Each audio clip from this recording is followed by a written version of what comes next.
नमस्कार, आदाब, अभिनंदन, स्वागत आप सबका आपके अपने YouTube चैनल जे सर में। दोस्तों, आज हम अध्ययन कर रहे हैं राजस्थान के भौतिक स्वरूप का। भौतिक स्वरूप से आज से है कि इसका जो वर्तमान स्वरूप हम देखते हैं वो कैसा है। जैसे कि हम अगर प्रथम दृष्टया देखें तो राजस्थान में एक स्थान पे बहुत बड़ा रेगिस्तानी क्षेत्र है, बीच में अरावली पर्वतमाला है। अरावली पर्वतमाला के इस तरफ पूर्व की ओर बात की जाए तो पूर्वी मैदान है, फिर उसके आगे दक्षिण में चले तो दक्षिण में पठारी क्षेत्र है, एक तरफ चंबल का बीहड़ है। तो इस प्रकार यहाँ विभिन्न प्रकार की विभिन्नताएं लिए हुए ये अपना राजस्थान का भौतिक स्वरूप है। इस भौतिक स्वरूप को समझने के लिए विभिन्न विद्वानों ने अपने अपने स्तर पर प्रयास किए हैं और उन की जो द्वारा दी गई विचारधाराएं हैं उनका आज हम अध्ययन कर रहे हैं। सबसे पहली और महत्वपूर्ण आपको बात बता दूं कि राजस्थान में इस राजस्थान भूगोल का भौतिक स्वरूप यदि पढ़ना है तो इसकी शुरुआत 1968 में प्रोफेसर वीसी मिश्रा ने की। प्रोफेसर वीसी मिश्रा राजस्थान का भूगोल नामक पुस्तक लिखते हैं जिसे नेशनल बुक ट्रस्ट ने 1968 में पब्लिश किया। इस पुस्तक में उन्होंने 7 प्रकार के तरीकों से राजस्थान को बांट दिया और 7 प्रकार के इसके भौतिक स्वरूप बता दिए। उन्होंने चंबल का बीहड़ माना, दक्षिणी पूर्वी कृषि क्षेत्र माना, कृषि औद्योगिक क्षेत्र में उन्होंने बांट दिया, सिंचित क्षेत्र नदी के रूप में इन्होंने बांट दिया, नहरी सिंचाई क्षेत्र इन्होंने बोल दिया, शुष्क प्रदेश और अर्ध शुष्क प्रदेश के रूप में इन्होंने बांटकर कुल 7 रूप इसके विस्तृत बता दिए। पर उसके बाद भी बहुत अधिक विद्वान आए, उन्होंने अपने अपने स्तर पर इसका विभाजन किया और वर्तमान में हम राजस्थान के भौतिक स्वरूपों की बात करें तो 4 भौतिक स्वरूप हमारे सामने आते हैं। इनमें सबसे पहला जो दृष्टिगोचर होता है वो है आपका थार का मरुस्थल यानी पश्चिमी मरुस्थलीय क्षेत्र, the desert of Rajasthan, Thar का मरुस्थल। उसके बाद यदि बात की जाए तो अरावली पर्वतमाला आ जाती है, उसके जस्ट आगे अरावली पर्वतमाला सबसे पहले चलते हैं तो हम इधर से पाकिस्तान की ओर से चले तो सबसे पहले मरुस्थल आएगा, मरुस्थल के बाद पहाड़ी आएगी, पहाड़ी के बाद मैदान आ जाएगा, फिर इधर निकल गए पूर्व की ओर तो चंबल के बीहड़ आ जाएंगे, थोड़ा सा उधर उदयपुर की तरफ निकल गए तो उधर पठारी क्षेत्र आ जाएगा, उदयपुर से साइड में डूंगरपुर बांसवाड़ा की ओर। इस प्रकार राजस्थान विस्तृतता लिए हुए 4 भौतिक स्वरूपों में जाना जाता है। पहला आपको मैंने बता दिया थार का मरुस्थल, और आज हम थार के मरुस्थल को लेकर ही चर्चा करेंगे। देखिए दोस्तों, थार का मरुस्थल जिस स्थान पर है वो उस स्थान पर कोई समय टैथिस नामक एक महासागर हुआ करता था। ये टैथिस महासागर गोंडवाना लैंड का एक हिस्सा है। पृथ्वी को यदि विभाजन की बात की जाए तो 2 हिस्सों में बटी हुई है, गोंडवाना लैंड और आयरलैंड। हम गोंडवाना लैंड के टैथिस महासागर के अवशेषों पर अभी निवास कर रहे हैं। जैसे राजस्थान की बात करें तो इस टैथिस महासागर के स्थान पर धीरे धीरे परिवर्तन हुआ। जब प्लेस्टोसीन काल आया, उस प्लेस्टोसीन काल में यहां मानव की उत्पत्ति हो गई और मानव ने अपने अतिचारण और अन्य गतिविधियों से समुद्र का धीरे धीरे पीछे हटा दिया, मतलब विनाश कर दिया। जब यहां पर प्रोमो कार्बोनिफेरस काल था उस समय यहां समुद्र था। फिर आया जुरासिक काल, क्रिटेशियस काल, इयोसीन काल, तब तक यहां समुद्र स्थापित था। पर यह समुद्र यहां इयोसीन काल और क्रिटेशियस काल में धीरे धीरे पीछे की ओर हटने लगा था। और जब ये प्लेस्टोसीन काल आया उस समय तो समुद्र मानव की उत्पत्ति हो चुकी थी। समुद्र जो था वो बिल्कुल विनाश की कगार पे आ चुका था। हम देख रहे हैं समुद्र की जो तली है वहां उस तली से ही यहां पर आज थार का मरुस्थल जो है वो बना है। इस थार के मरुस्थल का निर्माण आज से लगभग 4000 साल पहले, ईसा से 4000 साल पहले, तो आज से तो ये लगभग 4 और 2 6100 वर्ष पूर्व ही इसका निर्माण हो चुका था। इसकी निर्माण प्रक्रिया लगभग 3000 साल चली। इसके दौरान इस महान रेगिस्तान का निर्माण हो जाता है। रेगिस्तान जो है अपना थार का मरुस्थल वो ग्रेट पोलियो आर्टिक मरुस्थल अफ्रीका में स्थित है, उसी का पूर्वी हिस्सा है। इस मरुस्थल की बात की जाए तो यह विश्व का 17वां बड़ा मरुस्थल है और सबसे अधिक जैव विविधता लिए हुए यह मरुस्थल है। भारत के 140 डेजर्ट ब्लॉकों में से 85 डेजर्ट ब्लॉक राजस्थान में स्थित है। इतने महान मरुस्थल जिसमें इतनी जैव विविधताएं हैं उसकी चर्चा हम कर रहे हैं।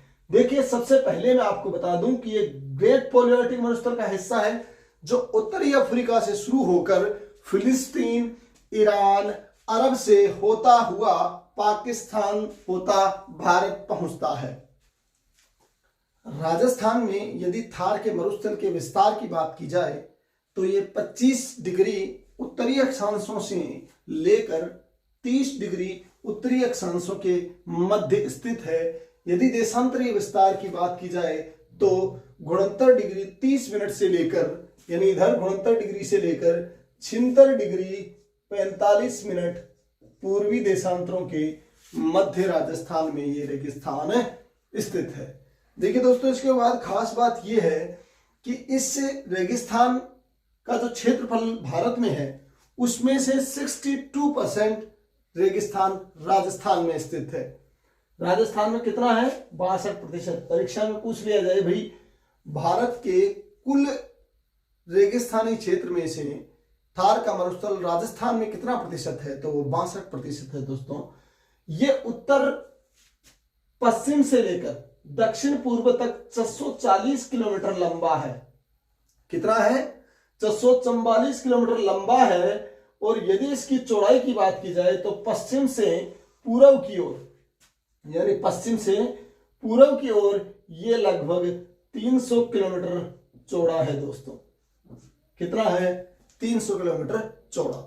क्षेत्रफल कुल है इसका 1,75,000 वर्ग किलोमीटर। क्षेत्रफल के विषय में मैंने पहले भी आपको बताया था कि एरिया होता है जो हमेशा स्क्वायर में होता है, तो 1,75,000 वर्ग किलोमीटर में यह फैला हुआ है। और इसकी औसत ऊंचाई की यदि बात की जाए, औसत ऊंचाई की बात की जाए तो ये 200 से 300 मीटर औसत ऊंचाई लिए हुए मरुस्थल है।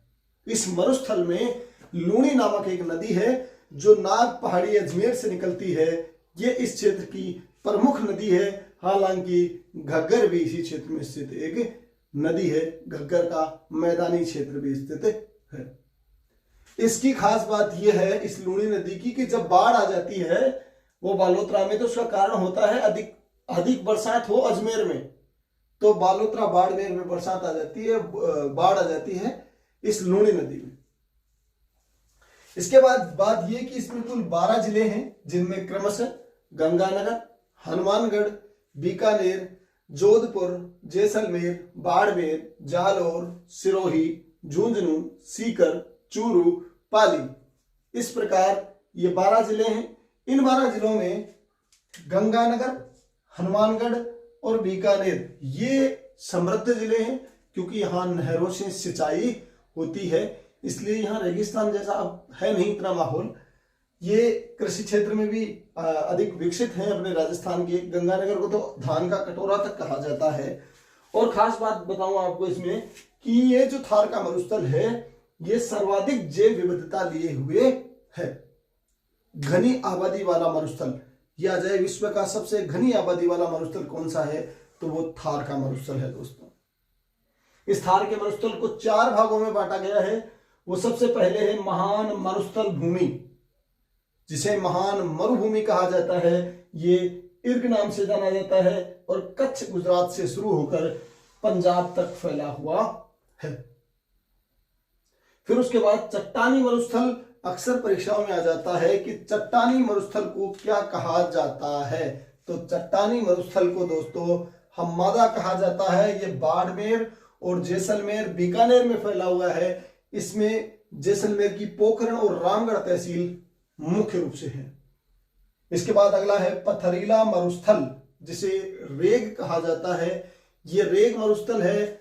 ये जैसलमेर की रुद्रवा और रामगढ़ तहसील में स्थित है। यहाँ की चट्टान अलग तरीके की हैं, जो पथरीली चट्टान है। पथरीला मरुस्थल यहाँ पर स्थित है। अगला है लघु मरुस्थल। ये लघु मरुस्थल जो है ये कुल मरुस्थल का 85% भूभाग पर फैला हुआ है। कितने प्रतिशत पर? 85% पर। और 15% पर पथरीला मरुस्थल है। बहुत काम की बात है कि 85% पे तो आपका पथरीला मरुस्थल रेतीला मरुस्थल है और 15% पर पथरीला मरुस्थल है। ये इस मरुस्थल का विस्तार है। स्क्रीनशॉट लो, फिर इसके बाद और हम आगे चर्चा करें। अब बात करते हैं इस थार के मरुस्थल की शुष्कता के आधार पर विभाजन। शुष्कता के आधार पर मरुस्थल को दो भागों में बांटा गया, रेतीला मरुस्थल और अर्ध शुष्क मरुस्थल। रेतीला मरुस्थल है उसमें बालुका स्तूप युक्त मरुस्थल है, और ऐसा मरुस्थल जहां बालुका स्तूप नहीं है उसे कहते हैं बालुका स्तूप मुक्त मरुस्थल। दूसरी तरफ यह है अर्ध शुष्क मरुस्थल, जिसमें लूणी बेसिन यानी गोंडवार प्रदेश है, आंतरिक जल प्रवाह क्षेत्र शेखावाटी बांगर प्रदेश है, नागौर उच्च भूमि प्रदेश है और घग्गर का मैदान है। सबसे पहले चर्चा कर लेते हैं हम इस बालुका स्तूप युक्त मैदान की। तो ये बालुका स्तूप युक्त मैदान रेड क्लिफ से 25 सेंटीमीटर जो वर्षा रेखा है वहां तक फैला हुआ क्षेत्र है। इसमें जैसलमेर, बाड़मेर, बीकानेर, जोधपुर, चूरू का पश्चिमी क्षेत्र आता है दोस्तों। इसमें सर्वत्र बालुका स्तूप है और ये 59% क्षेत्र पर फैला हुआ है। इस क्षेत्र में जो बालुका स्तूप है उन्हें धोरे कहा जाता है। क्या कहा जाता है? धोरे या बालुका स्तूप कहा जाता है। इन धोरों की या बालुका स्तूपों के प्रकार की बात की जाए तो विभिन्न प्रकार के हैं, जिनमें है सबसे पहले पवनानुवर्ती, यानी पवन की जो हवा की वेग है उसके अनुसार बन जाते हैं। ये सीधे रेखीय बालुका स्तूप भी कहलाते हैं या पवनानुवर्ती बालुका स्तूप भी कहलाते हैं। बरखान बालुका स्तूप, बरखान बालुका स्तूप अर्ध चांद के आकार के होते हैं, यानी इस तरीके के होते हैं, चांद आकृति के, आधे चांद के समान होते हैं, अनुप्रस्थ होते हैं। ये हवा के साथ एक कोण जैसा, समकोण जैसा बना देते हैं, ये अनुप्रस्थ बालुका स्तूप होते हैं। फिर है तारा स्तूप। तारा स्तूप ने स्टार स्टैंड भी कहा जाता है। ये तारे की तरह यानी हवा से बीच बीच में से ये मिट्टी के टिले कट जाते हैं, उसे तारा स्तूप कहते हैं। पैराबोलिक स्तूप हैं, ये राजस्थान में सर्वत्र रेगिस्तानी क्षेत्र में पाए जाते हैं। नेटवर्क स्तूप भी उत्तरी पूर्वी क्षेत्र में पाए जाते हैं। अवरोधी स्तूप ऐसे हैं जहां पथरीली क्षेत्र है, वहां अवरोध से ये बने जाते हैं, जिसके पीछे कोई आड़ हो उसके अवरोध से अवरोधी स्तूप बन जाते हैं। सब्र महत्वपूर्ण है, आपको बता दूं, सब्र या काफिजा, सब्र या काफिजा स्तूप है, ये छोटी झाड़ियों के पास बन जाते हैं। छोटे स्तूप होते हैं झाड़ियों के पास, उनके पास हवा से मतलब इतना प्रेशर नहीं लगता, मिट्टी इतनी ज्यादा नहीं कटती, उस जगह यूं ये बन जाते हैं। जैसे मान लीजिए यहाँ झाड़ी है, इस झाड़ी के पास कटेगा तो पूरा तो नहीं कटेगा, थोड़ा सा कट जाएगा यहाँ इस जगह, ये मान लो यूं, तो ये सब्र या काफिजा स्तूप कहलाते हैं। अब बात करते हैं बालुका स्तूप मुक्त प्रदेश की। तो दोस्तों बालुका मुक्त जो प्रदेश है स्तूपों से मुक्त, वो 40 से 41% है। ये स्तूप शून्य क्षेत्र कहलाता है, जिसमें लाठी सीरीज आपकी आती है। इसमें रन झीलें या टाट झीलें जहां होती हैं वो क्षेत्र आता है, और लाठी सीरीज इसमें तेल के भंडारों के लिए प्रसिद्ध है, और ये बालुका स्तूपों से मुक्त क्षेत्र है। परतदार चट्टानें यहां पर पाई जाती हैं। आकलगुड फॉसिल पार्क भी यहीं स्थित है। तेल के बहुत भंडार हैं यहां पर बालुका स्तूप मुक्त क्षेत्र में। अगला है आपका अर्ध शुष्क मरुस्थल। अर्ध शुष्क का सबसे पहला लूनी बेसिन हम देख लेते हैं। तो लूनी बेसिन वो है जो लूनी नदी द्वारा निर्मित क्षेत्र है। ये लूनी नदी अजमेर की नाग पहाड़ी से निकलती है और बालोत्रा तक इसका जल मीठा रहता है। उसके बाद ये जल खारा हो जाता है और ये कच्छ के रण में जाकर गिरने वाली नदी है। इस नदी के द्वारा जो क्षेत्र बनाया गया है वो बालुका स्तूप नहीं, वो लूनी बेसिन क्षेत्र कहलाता है। फिर है आंतरिक जल प्रवाह शेखावाटी, यानी आंतरिक जल प्रवाह क्षेत्र शेखावाटी है, इसमें सांबर का क्षेत्र है, सांबर झील जो है वो है, कांतली नदी है और अंतः प्रवाह की कुछ छोटी नदियां, मेढ़ा जैसी नदियां भी इसमें शामिल है। ये वो क्षेत्र बांगर प्रदेश कहलाता है, जिसे आंतरिक प्रवाह क्षेत्र शेखावाटी प्रदेश या बांगर प्रदेश नाम से जाना जाता है। ये सीकर, झुंझुनू, चूरू और नागौर का कुछ हिस्सा इस क्षेत्र में आता है। उसके बाद बात करते हैं तो इस क्षेत्र में कम वर्षा होती है। यहां सांबर झील और कांतली नदी मुख्य रूप से है। सर एक महत्वपूर्ण चीज है। ये जो सर है, ये दो स्तूपों के मध्य स्थित जगह जो होती है उसके बीच यदि जल भर जाता है तो उसे क्या कहते हैं? सर कहते हैं। ये अक्सर बीकानेर के क्षेत्र में, जैसलमेर के क्षेत्र में सर पाए जाते हैं और इनमें नाम भी, जैसे उन कस्बों के नाम भी उस सर से निकाल लिए जाते हैं। फिर है नागौर उच्च भूमि। नागौर उच्च भूमि लूनी बेसिन के उत्तर में है, जो समुद्र तल से 300 से 500 मीटर की ऊंचाई पर स्थित है। अगला है घग्गर का मैदान। ध्यान रहे, बहुत महत्वपूर्ण है दोस्तों, घग्गर का मैदान। इस क्षेत्र को नाली भी कहा जाता है। नाली किसे कहते हैं? तो घग्गर के मैदान को नाली स्थानीय भाषा में कहा जाता है। एवं ये क्षेत्र सरस्वती नदी का क्षेत्र कहलाता है। घग्गर नदी को डेड रिवर या मृत नदी भी कहा जाता है। ये हम नदी के अध्ययन में पढ़ेंगे। आज की क्लास में इतना ही। कल मिलते हैं हम एक नए चैप्टर, इसी चैप्टर को आगे बढ़ाते हुए, जिसमें हम 3 भौतिक प्रदेशों का एक साथ अध्ययन करेंगे। ये थोड़ा सा महत्वपूर्ण था, इसलिए मैंने इसको एक अलग से आपको पढ़ाया है। आज की कक्षा आपको कैसी लगी इसके बारे में कमेंट करके आप मुझे जरूर बताएं। और इस चैनल को यदि आज तक आपने सब्सक्राइब नहीं किया तो सब्सक्राइब कर लें। जय हिंद।